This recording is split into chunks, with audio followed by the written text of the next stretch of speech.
Exciting election year in Kentucky, and one of the most closely watched battles is for control of the state House of Representatives. Democrats have held the majority in that chamber since 1921, and Republicans are hoping to win control of the chamber in the November election. Whoever controls that chamber basically picks the speaker and controls the flow of legislation.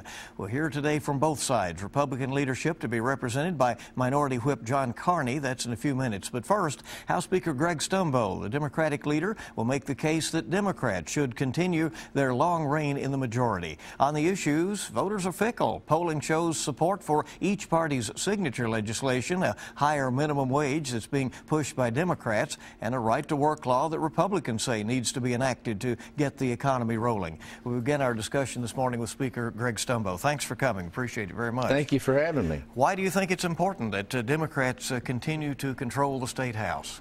Governor Beshear makes the case best, I think, Bill, when he tells audiences, I heard him say it again last night, if you want to go backward, if you want to be like Mississippi, if you want to be like Alabama, if you want to move Kentucky back, then vote for the Republican platform. But if you want to keep Kentucky moving forward, as we have even in these recessionary times, then we should look to those who have been in power during this time of turmoil, and that's the Democratic Party and Governor Beshear for further leadership. So, you know, I think it's that's the case in a nutshell. You know, this is a situation where you're not voting for really statewide. It's these local districts. To what extent are these local elections hard to get a handle on when you're trying, as, say, Speaker, to control the majority in the chamber? Well, what we find is it's very difficult to unseat an incumbent, no matter whether they're a Democrat or a Republican. And people tend to stay with what they know. So there has to be sort of a compelling reason to change. And, you know, we're not seeing that happen in this election year so far. At the local level, people may not like Washington, for example. You see the polls that you know, their numbers are dismal, below dismal, they're awful. But they like their own state or their own congressman or their own United States senator by and large. So it's sort of a different, these are local races, and they identify with their local candidates, and we've got some pretty good local candidates. You wanted to be Speaker basically all of your life, or at least those many, many years leading up to that you served in Frankfort. How much control does being in the majority give you? Well, it obviously, in a democracy, if you're in the majority, you control what happens in the democracy, pretty much, by and large. But I actually started as Speaker. I don't know if I ever shared this story with you. In 1964, 50 years ago, I was elected Speaker of the House of the Kentucky Youth Assembly. So I've come full circle in my life. You know, the Indians believe in the great circle of life, and so I've come full circle. You push for a minimum wage boost. Republicans say that will cost jobs. They push for a right-to-work law that they say would let people get jobs at unionized plants without having to join the union. You've said that that is not fair. Both of those issues, though, seem to have the support of voters. When we look at polls, the voters seem to support both a minimum wage hike and a right-to-work law. Well, we see that. I don't think people understand what a right-to-work law is. You know, in states that have right-to-work laws, like Alabama, which the Republicans are touting, the average median incomes for working-class families is lower. The average hourly wages in manufacturing facilities is lower than in Kentucky. States that have a higher minimum wage, you see the poverty levels drop, so because more people are working their way out of poverty. I mean, I think there ought to be a path for working class families to work their way out of poverty, and that's really what an increase in the minimum wage does. And interestingly enough, the increase in the minimum wage is supported by both Democrats and Republicans because it stimulates the economy. These folks don't have savings accounts. They have to spend every penny that they make, and most of them are working mothers. It's not these, the Republicans like to say, well, it's the teenagers that are flipping hamburgers. No, it's working single mothers, by and large, who are affected by the increase in the minimum wage. But, Mr. Speaker, the Republicans do make the case that in the states where there is a right-to-work law, that by and large the economy is doing better there. It's not true. It's not true. Our economy, Alabama is a right-to-work state. Now, that's what they've hinged this whole election on, wanting us to be like Alabama. And I don't know anything that ever came out of Alabama good except those two interstates going north. Alabama's gross domestic product the total of all the goods and services delivered by the state in the last 5 years has grown at half the rate of ours. Half the rate of ours. So you can't tell me, I mean, liars, you know, statistics don't lie, Bill. Liars will lie, but statistics don't lie, and that's really what the case is. In Alabama, they spend less per pupil for public education. The CNBC News did a poll. We ranked 44 places above Alabama in our business environment and the ability to create new jobs. 44 places above Alabama. So why would you want to be like Alabama? Maybe in football occasionally, but you know, why would you want your state to have a policy like Alabama? Well, then there's some Tennessee envy that they seem to be getting jobs and able at this point to run state government with sufficient funding. You know, and many people in this state say, well, it in part is right to work, in part it's that the legislature got around to getting a tax code passed that's more moderate. That's not so. You know, states ebb and flow with some of their different approaches. Tennessee doesn't have a state income tax, but it has a very high sales tax. Now, many argue that a sales tax disproportionately affects lower income families.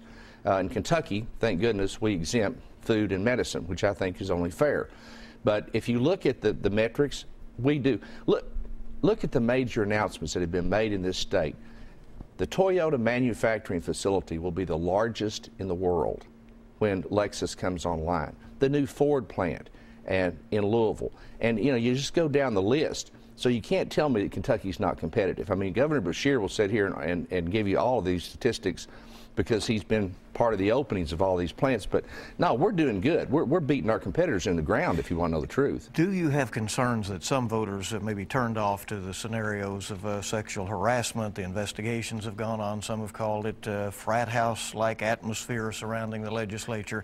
The people who enact the laws of the land behaving badly. What voters really need to be concerned about is this lack of respect for the law that runs through the Republican Party. It's fabricated in it. You know, we had Ernie Fletcher, whom I had to indict as the sitting governor. And we had a Republican state House member, Ben Wade, under indictment as we speak. We have Ed Whitfield being investigated by the Ethics Committee in Washington for unethical conduct. So, you know, I think it runs true to some extent in their party, and it goes back to Nixon. I mean, it's just disrespect of the law. That concerns me as being a fabric of their party. But do voters get turned off when these, you know, these tawdry things, regardless of party, when these things are brought out? You could, you know, there's about 3% of the population, according to the FBI statistics, that will engage in some form of criminal conduct, either small criminal conduct or large-scale criminal conduct in some manner. So you have to understand that legislators and United States congressmen and senators are just people. And there's going to be some bad actors. Thank goodness the laws are in place to you know, keep that to a very minimum. So I don't know how much of an issue it is. I do think it's an issue in their party about this seemingly disrespect for the law. And again, you know, they want to look at one instance, one isolated instance. I can show a pattern of conduct of disrespect for the law going all the way back to the Nixon years. Are there key races where you think control of the chamber, the House chamber, will be decided that you're looking at? Yeah, it's interesting. In West Kentucky, I think the Republicans will focus their attempts to unseat some of our incumbents down there. In Eastern Kentucky, it's just the opposite. We've got two pretty strong candidates in Barry Webb and Cluster Howard, attempting to take a couple of seats away from them, which we've identified and targeted as being very vulnerable.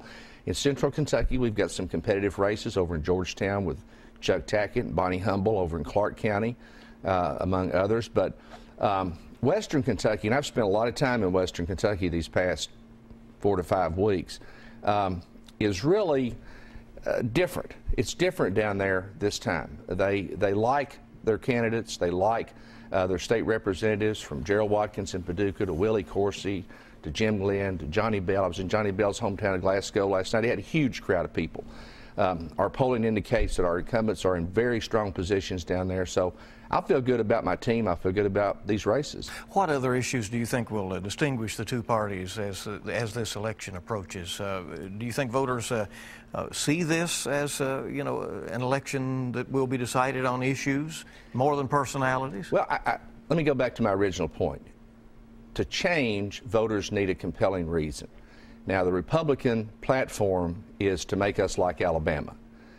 I would argue with anybody that's hardly a compelling reason. If anything, it's a compelling reason to vote against the Republican Party, because who wants to be like Alabama? We can compare metrics all day long on job growth, on education, on human services, on poverty levels. Alabama has more children living below the poverty level than we do. Every metric that you can think of, Alabama is below us on these things that we think are important government services. So is it an important message to bring to the voters of Kentucky? Do you want to be like Alabama? I think the voters are going to say no. What are the key issues you see on the horizon for the 2015 legislative session, whether you're the speaker or the minority person, which would be something that you don't want to see happen? I can obviously tell that from this discussion. I think there's going to be some talk about lift, about the local sales tax. I think there's probably going to be some talk about expanded gaming. I think we ought to put that to the test of the voters and put it on the ballot. A lot of people in our caucus believe that to be true. I'm going to talk about some issues that have come to forelight here in the past little bit. I've got a bill being drafted. It's actually drafted. It's in final phases to allow medical marijuana with tight restrictions so that it can only be prescribed as a therapeutic drug. Our family foundation just Wednesday did our annual golf tournament to raise money for the autism school in Prestonsburg. And those parents of those kids who have autism believe very strongly, some of them have been to California in places where medical marijuana is legal, and as a therapeutic drug for those kids, they are testifying that it makes a big difference. And I don't think that there's a reason to stop it as long as we can control it. It's on the ballot in Florida this year. The voters in Florida will make that decision. So I'm not for legalizing marijuana. You know, I've fought drugs all my life. But I think that if there is a legitimate therapeutic reason, and it can only be prescribed by doctors and it has to be watched very closely, what makes it different than Oxycontin or oxycodone or any of these other really heroin-based drugs, which are painkillers and that sort of thing. And to press that along, I understand you're attaching someone's name to that bill. I'm going to call it the Gatewood-Galbraith medical marijuana bill. You know, I love Gatewood. He was a friend of mine, even though we ran against each other 3 times in statewide races. But he was a lot of fun to be around, and he was truly a Kentucky character. And Gatewood, what impressed me about Gatewood was he really believed in what he was doing. You know, sometimes it's the man who believes that doesn't triumph, I think, should get more glory than the man who doesn't believe but may have the skills or ability to triumph. But he was for recreational marijuana. You're drawing a distinction. Yeah, you know, Gatewood couldn't be 100% right. You know, given Gatewood, if you knew Gatewood, you couldn't agree with him 100% of the time. But I can agree with him to a point. I've been very moved by these families that have testified about their kids and the positive effect, the therapeutic effect that this drug has had upon the behavior of their children. Does your party control the chamber after the November election? You can bet your new suit on it. Thank you for being with us. We appreciate it. Thank you, Bill.